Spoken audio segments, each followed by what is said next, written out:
byiza, ariko Imana yabwiye ngo depaye nimusenga mukaba maso ubudayimoni zari zizamutse kurwanya ubwoko bw'Imana, zije kurwanya itorero ry'Imana. Imwayi bari bugiye kuza nk'ibicurane, buri muntu wese agahinda umuriro, buri wese akitsamura, ariko Imana yabwiye pasinima. Imana yabwiye ngo hari umwuka w'impanuka abadayimoni bari bazamuye ku gihugu cyacu ndetse no kubaturanye. Imana yabwiye ngo uwo mwuka witeka Imana yaravuze mesaje ngo nzibabwire ngo imitima yanyu nimuyiharake mwizera Imana. Ne pasido pra umwuka wakunanizaga, umwuka wakurwanyaga, Imana ikuye ku buzima bwawe mwirimba bari gutongeraho. Bafata igi bashiramo ico bita ingata, bashiramo ico bita injembe, bashiramo ico bita umusaraba. Posinima tope ibindi bicimana na minima ndoko tidaba ndafashijwe ka Imana ibwira ngo depaye fata amasengesho y'iminsi 3 usengwe nimugoroba. Imana yambwiye ngo imisi arimo bombon. Uyu muntu w'Imana yambwiye ngo depaye shido pra ni witi pra ni umumama witwa Chantal, ariko seni mando paravo baguteza umunsi Imana ikwengera imishi, baguteza icumwero Imana ikwengera izumwero, baguteza ukwezi Imana ikwengera yame pesini bay topisinima tokide paye fordara sonipa topinipa sotipa. Hari ibintu Imana ifunze umunwa sonipa toriba sheri paridolema oria pide pa shedele mandre de fo. Hari umumama umaze imisi yishimagura, umaze imisi yishimagura. Imana yamwe mu misi 21 ibyo byakuryaga Imana bikuye kurota nabi. Umaze imisi urota ibitoro by'abapfuye, umaze imisi urota urya inyama, umaze imisi urota bakwirukankana. Reka nkubwire shari kirere cy'abazimu uri waratumweho. Turabashuhuje mu kubaho kw'Imana. Abadukurikiranye Imana bahumugisha, mukore saboni, mukore share, mukande ukazogera, ndetse kandi tuzi neza ko turi mu gihe Imana iduhayemo ubutumwa bwiza muri Kristo Yesu. Imana ishimwe cyane. Rero maze imisi senga, ariko nsengano atandukanye, ariko kandi ikindi nk'umuhanuzi narababwiye ngo profete bivuga umuhanuzi biremera, ni imirimo Imana igenda idukoresha. Iryo zina niho ryaturutse kubw'umurimo w'Imana. Imana ishimwe, Imana kandi ihimbazwe. Rero munyemere dusangire ijambo ry'Imana Imana impaye, kuko n'ubuhanuzi bwawe wowe unkurikiranye uri muzima, wowe unkurikiranye ufunze, unkurikiranye mu bitaro, unkurikiranye uri mu kazi, uri mu rugo rwawe wicaye, uri nko agakawa, ndetse uri ahantu hatandukanye kuri views zitandukanye, umeze neza. Imana iguhumugisha mu izina rya Yesu, amen. Dusome ubutumwa bwiza bwa Yesu kubanditswe na Yohana, ngira ngo ni igice cya 14 umurongo wa 2. Biravuze ngo nimagarike imitima yanyu mwizere Imana nanjye munyizere. Ni ijambo rimwe gusa Imana yampaye. Imana ari impaye ryari? Yari impaye ndi ku musozi ndiho nsenga. Imana intuma ku bantu batandukanye, irambwira ngo mbwira abantu bafite imitima ihagaze, babwira ngo imitima yanyu nimuyihagarike mwizere Imana. Birashoboka ko umutima uhagaze kubw'ideni rya banki, kubw'ideni ry'umuntu runaka, pewisaramandi witakozangaramandi wini power.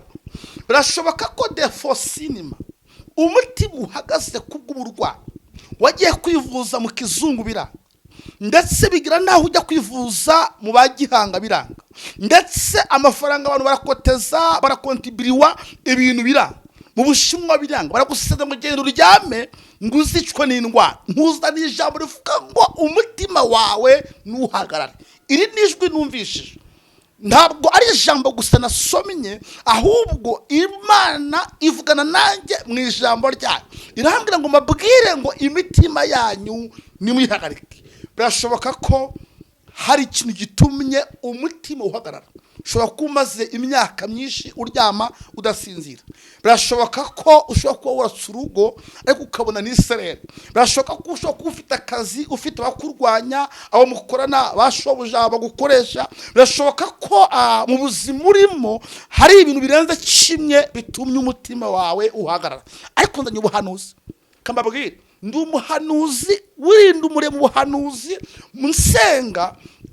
Mu gihe cyo kwakira message cyangwa mu gihe cyo kwakira ubuhanuzi, nari maze imisi 3 ndiho senga, nari masengesho ya seke ndiho ntarya nanywa, ariko ndiho mbaza Imana icyerekezo, ndiho nsaba Imana imbaraga. Imana impereza ijambo, imaze kumira ijambo rero impereza mu buhanuzi. Imana irambwira ngo mvugane n'umudamu unkurikiranye, mvugane n'umukobwa unkurikiranye, mvugane n'umupapa unkurikiranye, n'umusore unkurikiranye. Urashaka ko unkurikiranye uri muri Afurika, unkurikiranye uri muri Aziya, uri mu bihugu bikomeye cyane, unkurikiranye uri muri Canada, uri muri Amerika, uri muri Europe, uri muri South Africa. Aho uri hose umwuka w'Imana yantumenyeho ku buzima bwawe.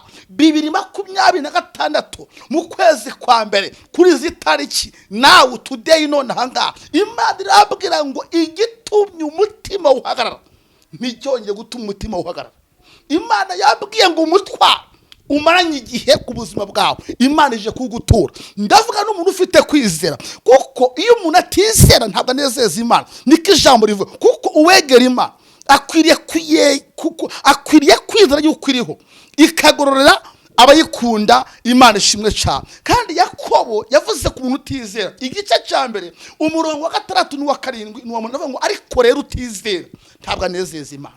Imana ishimwe cyane, kuko uwizera Imana akwiriye kwizera yuko iriho ikagorora abayishaka. Imana ishimwe cyane. Kandi aravuga ngo umuntu utizera, haleluya, uwo nguwo ntazagire icyo, mbese Bibiliya yavuze ngo umuntu utizera, Imana ishimwe cyane, reka mbabwire ngo haleluya, ngo ntazagire icyo ahabwa n'Umwami Imana, ngo kuko umuntu w'imitima ibiri anamuka mu nzira zose.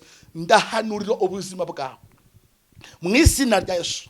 Penipa sonipa diwidipa sodibelebra. Ndabona ufungura ino channel kuri MTV. Ariko rero nkubwire ngo ntugende utumvisha ubuhanuzi. Ubuhanuzi n'ubwawe, kuko Imana yantumye kuri buri muntu wese. Ntiyambwiye amazina y'abantu, ntiyambwiye ibyiciro mpanurira, ahubwo yambwiye ngo tambutse izi message umbwirira abantu nubwo imitima yabo ihagaze bizera Imana. Kuko ushobora kuba warizeye anko wawe kagutenguha, ukizera so wawe kagutenguha, ukizera umutware kagutenguha, ukizera umudamu kagutenguha, ukizera amafaranga bikanga, ukizera amashuri bikanga. Uyu munsi zamura kwizera, kuko maze iminsi mbaza abantu ngo mbese mbere yuko Imana ikurema wari hehe. Abantu bikabacanga. Imana arambwiye ngo mbere yuko turemwa twari mu bitekerezo by'Imana. Imana idukura mu bitekerezo byayo, idushira mu mugambi wayo wo kuturema. Imaze kuturema, haleluya, Imana ishimwe cyane. Mbibutse ko Imana icyatumye iturema kwari kugira ngo tubeho. Imana ishimwe cyane. Ndabaza abantu ngo mbese kuba umuntu ariho bimumariye iki? Kuba uriho niyihe Mana? Kuba uriho nta kindi kwari kugira ngo uramye Imana, uhimbaze Imana, ngo uheshe umugisha n'abakwiriye guhabwa umugisha. Rero nzanye ubuhanuzi 2026 ku buzima bwawe. Natangaje iri tangazo naho n'umuka y'Imana. Pewi paso di paribone power soribe ni pasi ni mandepra. Imana yanyeretse abantu benshi bahagaze hejuru ku musozi, ariko uwo musozi, munsi y'umusozi ngo hari amazi manini cyane kandi magari ameze nk'inyanja. Mbona abantu benshi badafite umubare ntabasha kubara. Mbona bafite icyo bita amashundura. Mbona ishundura zabo barabazishora muri ya mazi. Uko barobaga ayo uko bashaka muri amazi, mbona hazamutsemo amafi menshi muri za nshundura. Umwuka w'Imana arabwira ngo hari umugisha ene paso ni madra Imana igiye kuguha, kuko umaze igihe usenga. Yambwiye ngo izo nshundura n'amasengesho inyere ku musozi wibaza umaze igihe, ariko umaze igihe usenga. Imana arabwira ngo de pasino bra, umaze igihe wihebye, umaze igihe unaniwe, umaze igihe usenga bikanga. Imana yambwiye ngo de pasino bra, ni Imana ikingura. Mama, ni Imana ikingura ntihagire ucinga. Papa, ni Imana ikingura ntihagire ucinga. Mama, reka nkubwire mukobwa, ni Imana ikingura ntihagire ucinga, kandi Imana yacinze ntawe ucingura. Imana yambwira ngo urashoka ko hari ibintu by'abantu bakingiranye, urashoka ko abantu bakuvugiye mu rwongorano, bakuvugiye mu byumba bizo baryamye, bakuvugiye muri hoteli, bakuvugiye ku matelefone, hari n'abateze amagare, hari n'abateze indege, hari n'abateze imodoka, ariko nta muntu uzatega indege ajya mu cogajoro akuvugaho nabi ku Mana, ntabwo bizakunda. Umuntu yakuvuga nabi ku bantu, ariko reka ngutangarize ngo ibyo bakuvuze ku bantu babivuze nk'abantu. Imana yabwiye ngo depaya ibyo bakoze ku buzima bwawe nk'abantu, bakajya kukurogesha Tanzania, abagiye za Sumbawanga, abagiye za Kenya, abagiye za Malawi, ibyo bakoze ku buzima bwawe byatumye umugisha uhagarara. Imana yambwiye ngo babyatuye nk'abantu, ariko Imana ije kukubohora nk'Imana. Biravuze ngo depasinima odipande widipango talasadi, ibi ni bikima soni mandi power odipe la kotezedra. Biravuze ngo icyo duhambuye mu isi no mu ijuru kiba gihambuye. Ndumva Imana imbwira ngo hari imigozi imaze imisi ihambiriye urugo rwawe. Iyi migozi imaze imisi ihambiriye mu kazi kawe, imaze imisi ihambiriye abana bawe. Abana bawe bariga ariko ntibatsinda, abana bawe ubahira amashuri meza ariko ntibaba bambere. Bivuze ngo hari ibyo bakoze ku buzima bwawe, ariko Imana bosinima biravuze ngo icyo duhambuye mu isi no mu ijuru kiba gihambuwe. Nico duhambiriye mu isi no mu ijuru kiba gihambiriwe. Ndatangaza mpanura mu izina rya Data n'iry'Umwana n'iry'Umwuka Wera. Ndumva ndi mu kirere cya gatatu ahantu Imana ivugira. Ntabwo ari ubuhanuzi mu kirere cya mbere, no, si ikirere cya kabiri, ni ikirere cya gatatu ahantu Imana ivugira. Imana yabwiye ngo depasini mandi prara no padi kota. Hari umumama oti posta pra atuye muri Autriche, padi posi de bra mu gihugu cya Autriche nicyo atuyemo. Ini posta nima ori padi de bra urankurikanye uri kundeba shepandi with the pra ndetse Israel witoka yitese mini pandi witiri mango prasa do wini mandre. Imana yabwiye ngo ningubwire ngo umaze imisi udasinzira, umaze imisi urusha, umaze imisi uremerewe. Mana yambwiye ngo kuruhuye umutima ishaka umaze imisi usemera ngo epasi de pra ngo Imana iguha imbaraga, Imana iguha imbaraga. Shapandi wita posi de pra. Hari undi mu mama uri muri Canada shepini para sodi mande pra, umaze imisi urwaye amaguru yabarakurya uri kuzumva, kandi ikimenyetso mu mavi yawe hakurya cyane, ariko kandi ikindi iyo ugiye kuryama urigaragura ukabura ibitotsi. Imana yabwiye ngo ikoze operasiyo ihereye mu bworo bw'ibirenge byawe kugeza mu mavi yawe, kugeza mu nyonga z'itako, kugeza mu gituza cyawe, kugeza mu kito cy'inda yawe, kugeza mu gituza cy'ubutwi. Imana yambwiye ngo ikoze operasiyo, yohereje marayika w'inipa soli beni mando sali potekosi. Ibi ni bikima ne wini mando power edi witakuzingini mari for ya dro padi witakosinima. Ndabona hari imbaraga z'umwijima zimaze imisi zikoherezwa, ariko ndumva Imana ibwira ngo imanuye marayika Mikaeli w'intambara akurwana intambara ikomeye cyane. Ne pasoni mini power ndetse topini wisadi mandro. Umaze imisi n'amahoro, akira amahoro y'Imana, akira amahoro y'Imana. Ndumva Imana itanze amahoro ku buzima bwawe, ikimenyetso umugabo wawe no mu muriro byaranze, ariko ndahishuriwe kandi profete w'Imana ndahishuriye papa imuniforia podisinima. Ibyishimo by'urugo barabitwaye iyo mugiye mu gikorwa cy'abubatse biranga, ariko Data aravuze ngo izoherejwe n'abana b'abantu. Imana ibitesha agaciro tiwi pasori manda la kota sinima foria benewa soni paki de pra. Ndahanura ubuhanuzi Imana ngo imitima yawe nimwihagarike. Shepandi de pra umaze igihe udepoza ndi kukureba soni pai umaze igihe udepoza, wadepoje ahantu harenga hane ndetse impossible bra mugiye kugira ngo abandi uhabwe akazi abandi bo bagahabwa. Imana yambwiye ngo ugiye kudepoza irindi rimwe soni prada power ashira ndi mahirwe Imana iguha soni pari soni ma. Icyakabiri ni umuntu w'umugabo ndetse n'umuntu w'umumama ndi n'umukobwa, n'ibyisho bitatu Imana ihaye akazi kuri izi message Imana ita so pari pasoni mandi witapa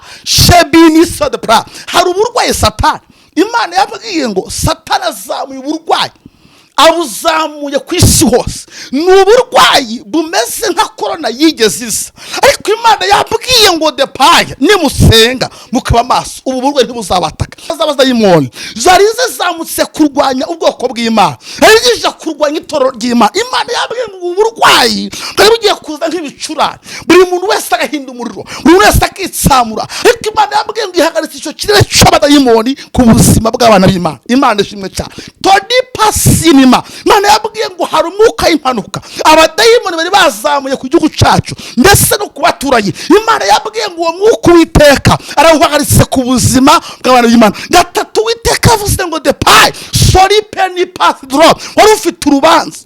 Ndabona hari umumama uri mu Rwanda, ari mu Rwanda kandi mama atuye hano Kibagabaga, ndetse hari n'undi utuye hano Kacyiru, hari n'undi Imana imishuriye nawe utuye ahantu bita ahangaha hazanye Rutarama piwisini bandi pro de pra. Ufite urubanza rwa divorce, kandi divorce ni umugabo wa yatsi, kandi afite undi mugore agira ngo iyo mitungo n'umugabane ayimujyandeho. Imana yamwengera kuburaniye.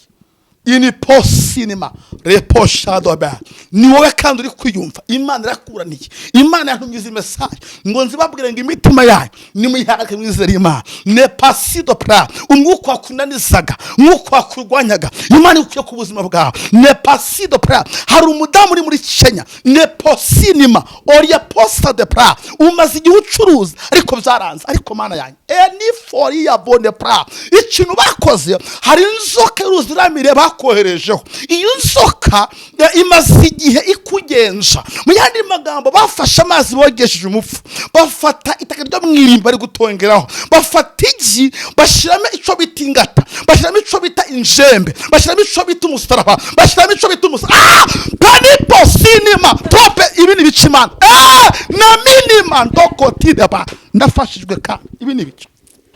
Imana irambwiye ngo depa sori benepa so de basi da bra.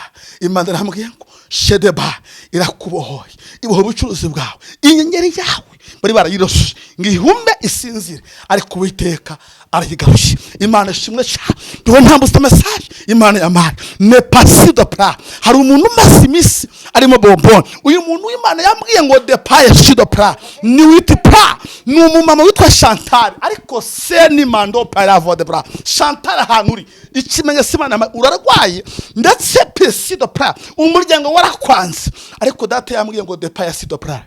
Uwiteka aje kugukiza. Baguhaye akato, baguteza umunsi, Imana ikwengera iminsi. Baguteza icyumweru, Imana ikwengera izumweru. Baguteza ukwezi, Imana ikwengera amezi. Baguteza ukwezi, Imana ikwengera amezi. Baguteza umwaka, Imana ikwengera amezi. Pesini bay topi sinima tokide paye fordara sonipa topini pa sotipa. Hari Imana ifunze umunwa sonipa toriba sheri pari dorema sori bene kosidebra. Mana mwe ngo Chantal aho uriho gucishije gatatu de fo sinima oria pide pa shedere mandre de fo. Hari umumama umaze imisi yishimagura, umaze imisi yishimagura. Imana mwe mu misi 21 ibyo byakuryaga, Imana bikuye ku buzima bwawe. Shepini widefa ne posta for the pa. Umaze imisi urota nabi, umaze imisi urota ibitoro by'abapfuye, umaze imisi urota urya inyama, umaze imisi urota bakwirukankana. Reka nkubwire shari kirere cy'abazimu uri waratumweho. Ntuva Imana ibwira ngo de pa fata amasengesho y'imisi 3 usenge nimugoroba. Imana yambwiye ngo hari bikurwaho no gusenga kwiriza ubusa. Nike Imana banye nawe shepado meria foria meni posta da preske. Turi mu masengesho, dushoje amasengesho y'imisi 3, tugiye kwira amasengesho ya 20 kandi amasengesho tuzasenga tuzamuka umusozi buri busi de paso tuzakora ku misozi itandukanye, ariko buri musozi tuzawujyaho kabiri. Mu yandi magambo, ufite icyifuzo, ufite umutwaro, umanye imisi ku buzima bwawe, warasenze biranga, ariko byavuze ngo 2 3 bahuje umutima. Mpamagara kuri 078 78 918 28 ni 078 78. Imana ishimwe cyane. Lopita poste pra 918 umpamagare kugira ngo depa sonipidi pra dusenga Imana duhuze umutima, kuko hari ibintu 7 Imana yambwiye ngomba kwatura ku bantu 7 bari mu magare bwa mbere. Abantu 7 ba mbere bampamagara enipa tini mala soni